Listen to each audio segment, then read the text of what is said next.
Greetings. My name is Dr. Waddell Brooks, Sr., your host, and this is Community Focus. Ladies and gentlemen, we have on the line Mr. Hillary Shelto, Director, Washington Bureau, National Association for the Advancement of Colored People, known acronym for NAACP. He's in Washington, D.C. Good morning, Mr. Shelto. Dr. Brooks, it's great to be with you today, sir.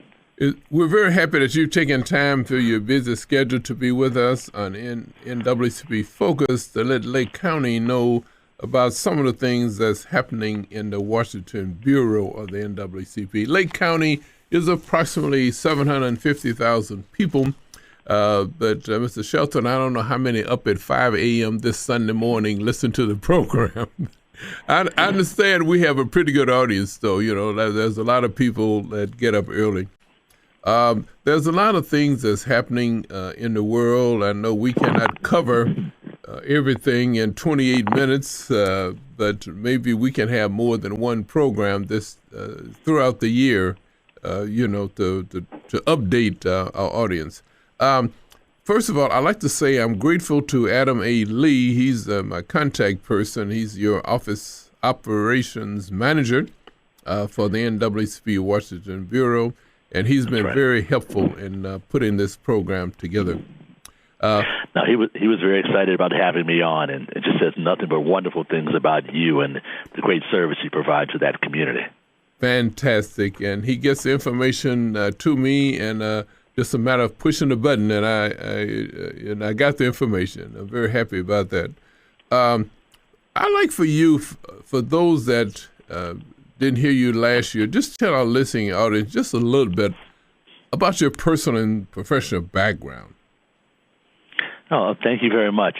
Well, in the position I hold now, I serve as director of the NAACP's Washington Bureau. Okay. It's federal legislative and national public policy office.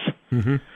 My job is to actually advance the policy agenda of the NAACP to the federal government at its various levels, whether it's our pushing to make sure bills get through the House and the Senate, or that we defeat bills that we see as being disturbing, problematic, or otherwise dangerous to the communities we serve, or whether we're working with the administration itself, from the president's office all the way down through the various government agencies, including the various working with the various secretariats, the Secretary of Transportation, the Secretary of Education, Housing and Urban Development, even the Secretary of Agriculture, as we think about our black farmers throughout the country. And then, of course, our Justice Department.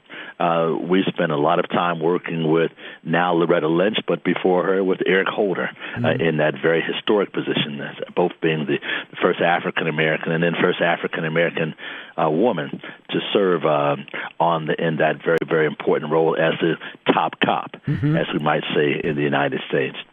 So my job as the NAACP moves forward on its agenda, every year the NAACP at one of our national conventions, this year, as a matter of fact, coming up in July of 2016, we'll be meeting in Cincinnati, Ohio.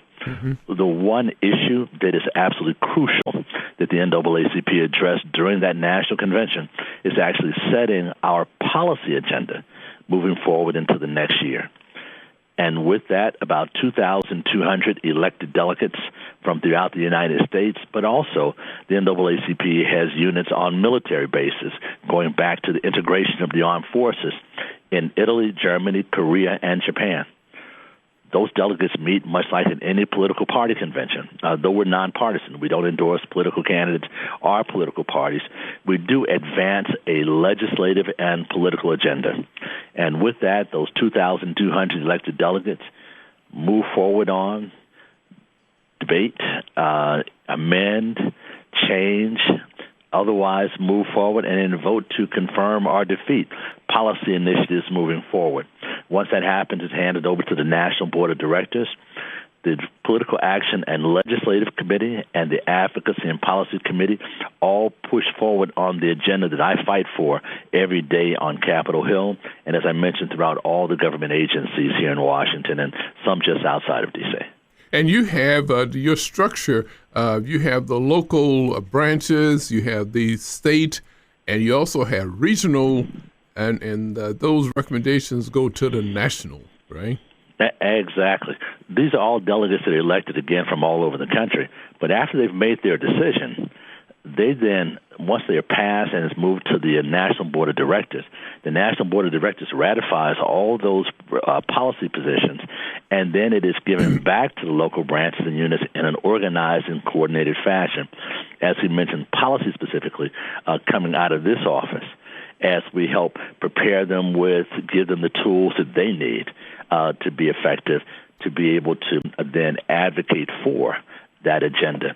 Whether they're visiting with their own elected members of the U.S. House of Representatives or U.S. Senate, or whether they're actually advocating to chairs of committees on Capitol Hill, or even the president himself, to actually support initiatives, whether they're legislative, or in his case, sometimes you're talking about things that are presidential direct decrees, orders, guidances, and other tools that are utilized to change our policy position and see that our laws are implemented in a fair and judicious manner.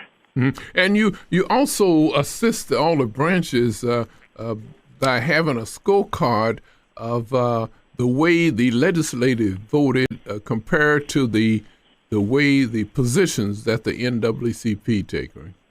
Absolutely. The NAACP has always believed, going back since its beginning in 1909, but more specifically as we talk about the scorecard, or what we refer to more formally as the Civil Rights Federal Legislative Report Card. Okay. The NAACP since 1914 has had the audacity, we would say, to actually grade arguably the most powerful institution on the face of the earth, that is the United States U.S. Congress. In that role, we believe that in addition to advocating for an agenda, we also want to make sure that we're holding those elected members of the House. We have 435 voting members of the House of Representatives. Mm-hmm. You have 100 voting members of the U.S. Senate. Mm-hmm. And then finally, if the bills pass both those houses, they go to the president's desk to be signed as well.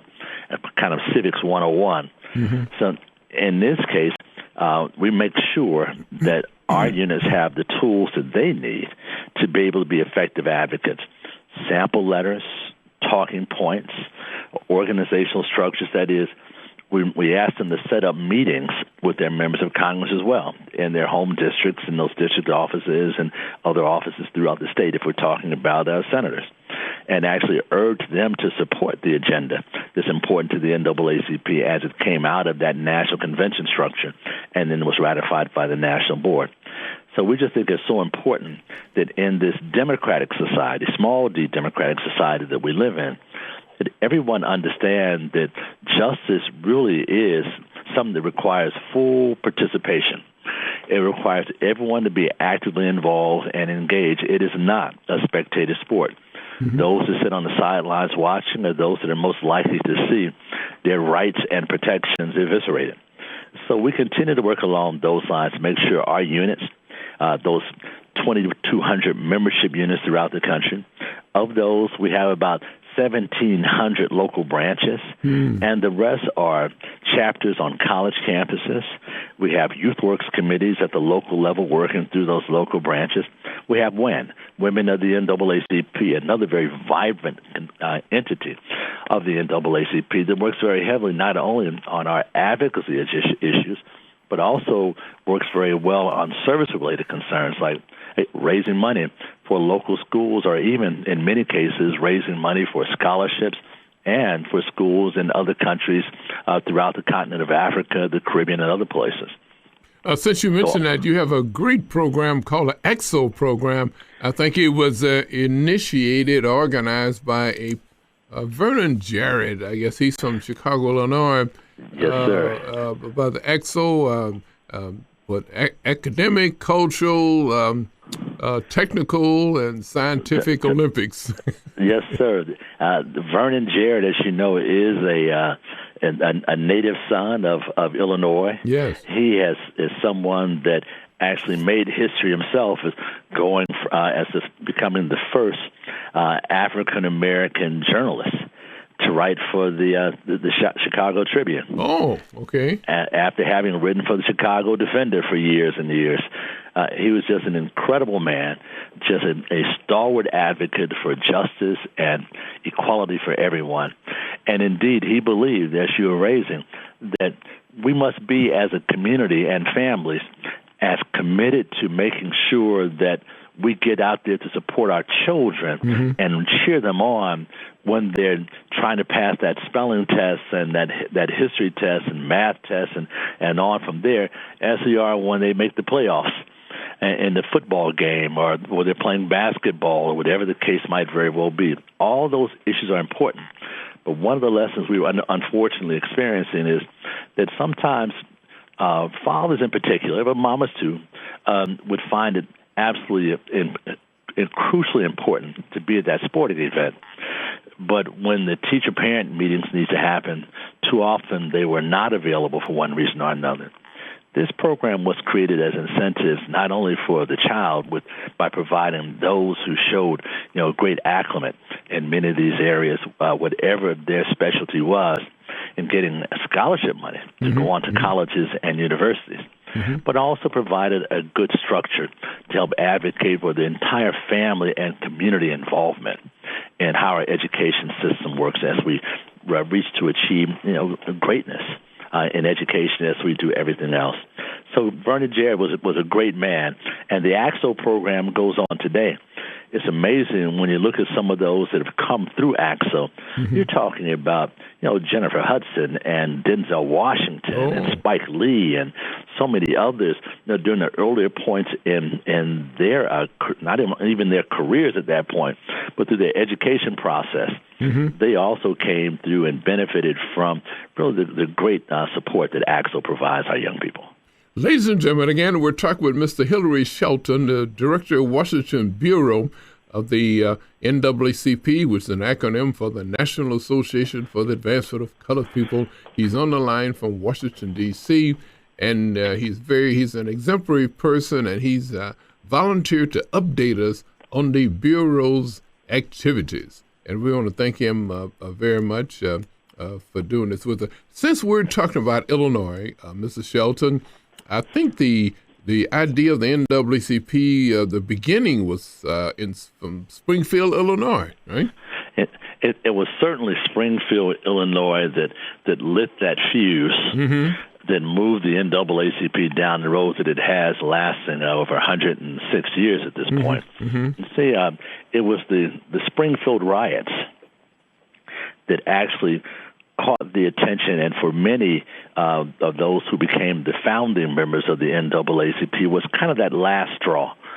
They knew so much was going on in our country, and that African Americans and others were not treated fairly and oftentimes brutalized, and did not even have the same protections, even on paper for many, that all others had.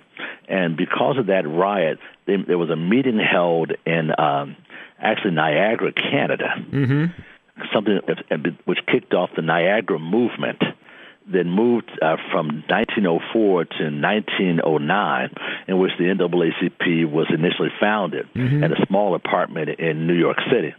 But it really was that catalyst, again, that final straw, that yet again African Americans were losing everything, and there were no laws to protect them. As if that old Supreme Court decision that said there were no laws that protected African Americans, the white Americans needed to honor. Because, as you know, what they called riots in those days were not uprisings and riots as we know them today. These were when groups of white people would go into African American communities and literally burn and kill and steal and confiscate whatever they wanted. And even as the courts came to bear, they never provided the protections or even accommodated African Americans in receiving anything for the damages that were done upon them. So when they talked about riots during those times, it was something much more insidious, much more awful in many ways, and many lost their lives in that process. But we are honored to know that the founding members of the NAACP were a coalition of white Americans, African Americans, and others, different racial backgrounds, ethnic backgrounds, and religious backgrounds. They were Christians and Jews, and some had no professed religious affiliation at all, but all believed in diversity and all believe in justice in the United States of America, and that promise of our Constitution, which all of us will be treated equally and fairly in our country.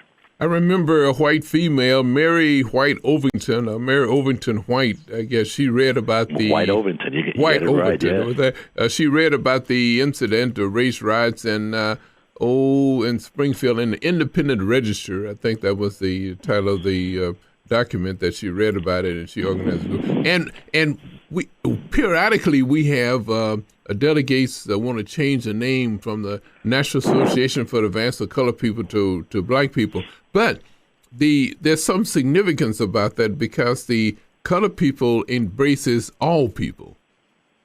That's right. As a matter of fact, one of our former president and CEOs, Kwesi Nfume, who had been the prior to coming to the NAACP, a chair at the Congressional Black Caucus, and represented the Baltimore area in Baltimore, Maryland, the second African American ever to serve in that position at all.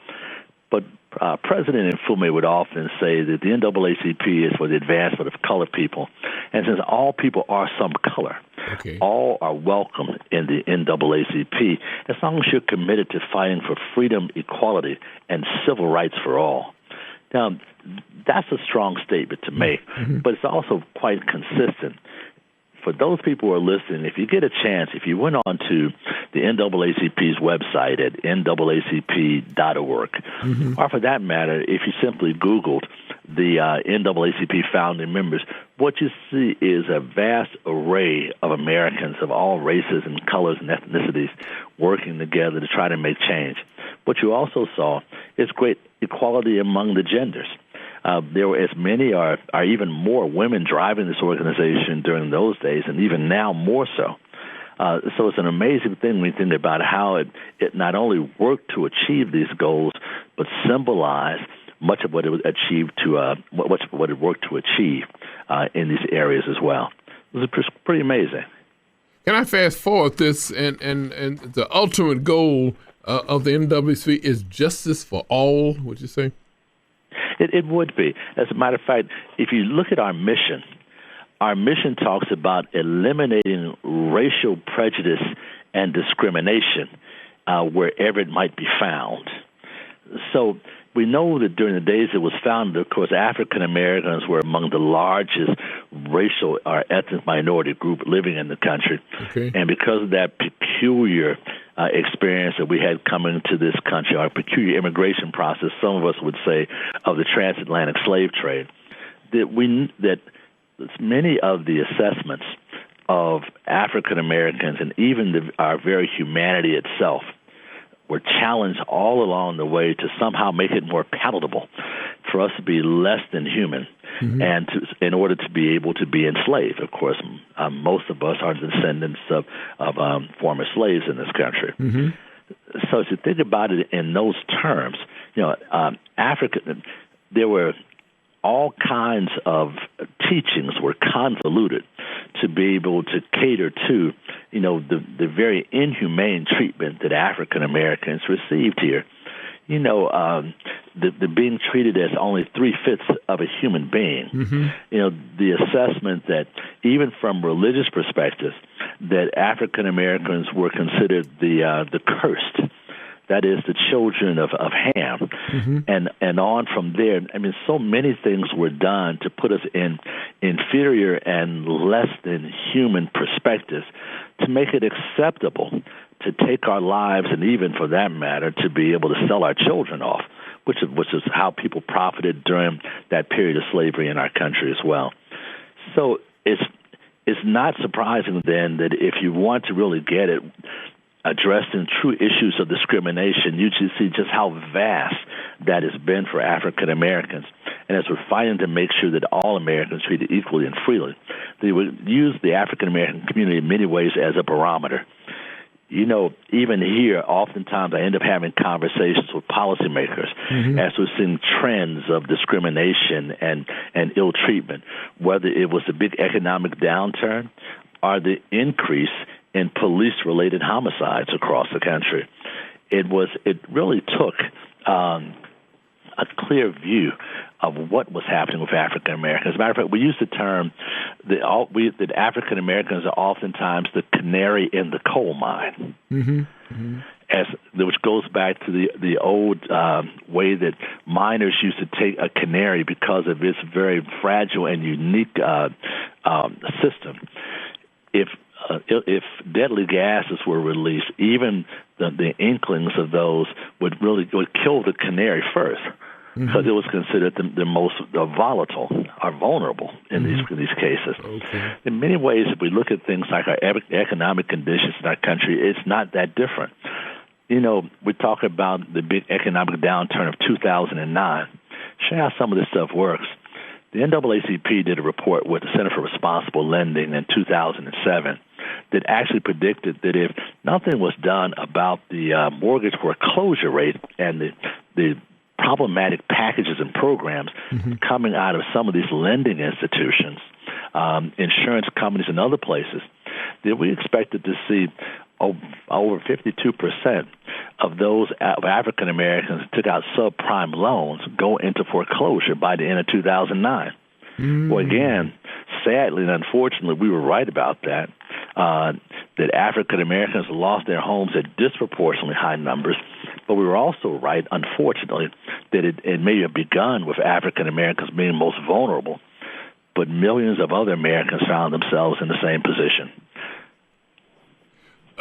Mr. Shelton, of all the things that the Black Americans, the dark race of people has gone through with, God has to be on our side, because a lot of things have been promulgated down from the slave masters down to us. And even Willie Lynch, 1712, stated that, he was a slave owner, say, don't kill your blacks, don't beat them. If you do that, you won't have anybody to work for you. And he said, if you use this procedure on your Africans intensively for 1 year, you will have them under control perpetually. Now that was 1712, and we still have that disorganization, separation, and all the detrimental things that happened, they did to African Americans, put the fear of God into them and so forth, and it just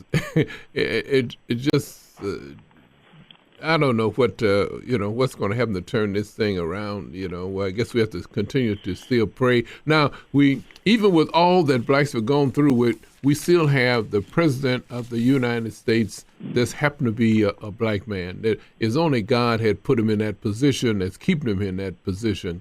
But not only that, people think that President Barack Obama was the first president, but would you enlighten us that John Hanson was the first president of the United States? He was the president under the Articles of Confederation.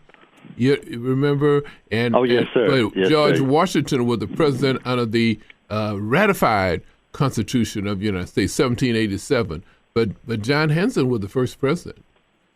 Well, he was in that respect. Of course, that was prior to elections, and those were primarily appointments and small group confirmations. Mm-hmm. But you're absolutely right; he absolutely was.